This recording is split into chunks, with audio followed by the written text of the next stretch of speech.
नमस्कार, बहुत स्वागत आपका अनादि टीवी पर। मैं हूं आपके साथ पारुल। खबरों की शुरुआत करेंगे बड़ी खबर के साथ। बड़ी खबर इस वक्त आपको बता दें भोपाल से, जहां केंद्रीय गृह मंत्री अमित शाह का दौरा है आज भोपाल में।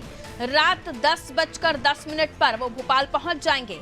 बीजेपी नेताओं की बैठक लेंगे। कम वोटिंग को लेकर गृह मंत्री बैठक लेने वाले हैं। मंडला छिंदवाड़ा में कम वोटिंग हुई थी, जिसके चलते न केवल चुनाव आयोग के लिए ये मुसीबत की खबर है, बल्कि बीजेपी भी चिंतित है। और उसके बाद अब वोट परसेंट को बढ़ाने के प्रयास किए जाएंगे और किस तरह से, कहां त्रुटियां हुई हैं, कहां मीन मेख रह गई, वो सुधार किया जाएगा जब देश के गृह मंत्री अमित शाह मीटिंग लेंगे। तो आज 10:10 पर मीटिंग होने वाली है। देश के गृह मंत्री 10:10 पर भोपाल पहुंच जाएंगे। कम वोटिंग को लेकर समीक्षा करेंगे, बैठक होगी।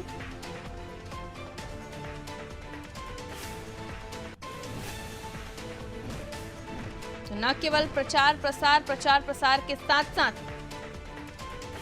बीजेपी मतदान करने के लिए अपील कर रही है वोटर से कि वो पोलिंग बूथ तक जरूर पहुंचे। किसको वोट करें ये नहीं कह रही है, क्योंकि आचार संहिता लागू है। और ऐसे में जब वोट परसेंट गिर रहा हो या कम हो रहा हो तो चिंता होना स्वाभाविक है।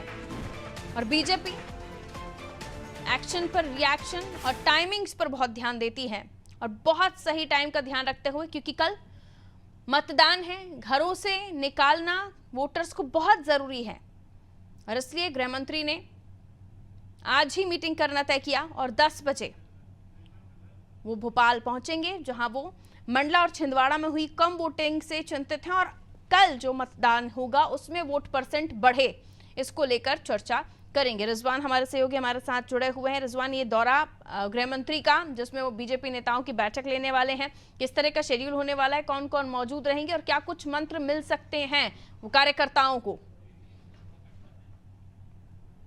रिजवान।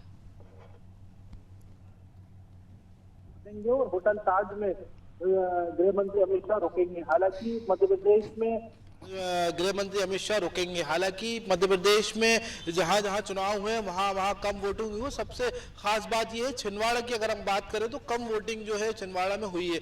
इसको लेकर चर्चा भी जो है गृह मंत्री अमित शाह बीजेपी के जो प्रदेश लेवल के जो नेता हैं बड़े, उनसे चर्चा कर सकते हैं। उसके बाद गृह मंत्री अमित शाह का जो है प्लान है वो सुबह 11 बजे जो है होटल ताज से निकलकर गुना में जो है ज्योतिरादित्य सिंधिया के समर्थन में जो है जनसभा को संबोधित करेंगे और वोट प्रतिशत बढ़ाने की जो है अपील करेंगे, और अपने पक्ष में भाजपा को वोट डालने की जो है अपील भी गृह मंत्री अमित शाह जो है करेंगे। उसके बाद अमित शाह का दौरा जो है राजगढ़ में होने वाला है, जहां से कांग्रेस से पूर्व मुख्यमंत्री दिग्विजय सिंह जो है चुनाव में उतरे हैं। उनके जो है जो बीजेपी से जो प्रत्याशी हैं उनके समर्थन में जो है गृह अमित शाह जो है जनसभा को संबोधित करेंगे। करीब 12:15 बजे जो है गृह मंत्री अमित शाह राजगढ़ पहुंचेंगे। उससे पहले गुना में जो है जनसभा को संबोधित करेंगे। हालांकि आपको बता दें, लोकसभा चुनाव में बीजेपी के जो बड़े दिग्गज नेता है, वो प्रधानमंत्री हो, जो राष्ट्रीय अध्यक्ष जेपी नड्डा हो या देश के गृह मंत्री अमित शाह हो, लगातार जो है जहां जहां चुनाव है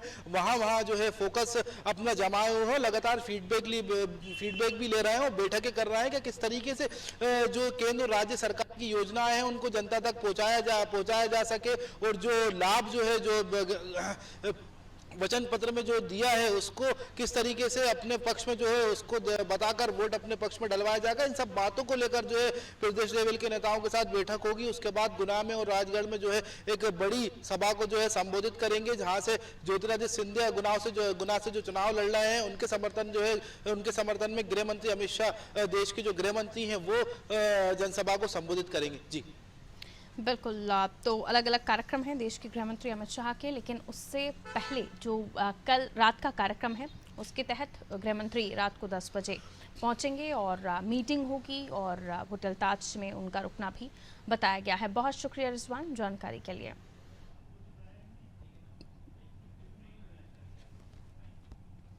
तो देश के गृह मंत्री अमित शाह, देखिए, कम वोटिंग दर्ज की गई थी, वोट परसेंट जो होना अच्छा होना चाहिए था वो कम हुआ था और इस मत प्रतिशत से खुश नहीं थी बीजेपी। और बीजेपी को भी समझ आ रहा था कि ये मत प्रतिशत अगर डाउन गया है तो ये अच्छे संकेत नहीं है, और इसलिए दूसरे फेज के शुरुआत के एक दिन पहले यानी कल मत पड़ेंगे, दूसरा चरण कल होगा। और आज इस बारे में मीटिंग्स हो रही है, जुट गई है बीजेपी और मंथन किया जा रहा है कि कल होने वाले मतदान में वोटर्स को कैसे जागरूक किया जाए कि वो पोलिंग बूथ तक पहुंचे। और इसके लिए न केवल चुनाव आयोग भी जुटा हुआ है बल्कि बीजेपी के कार्यकर्ता और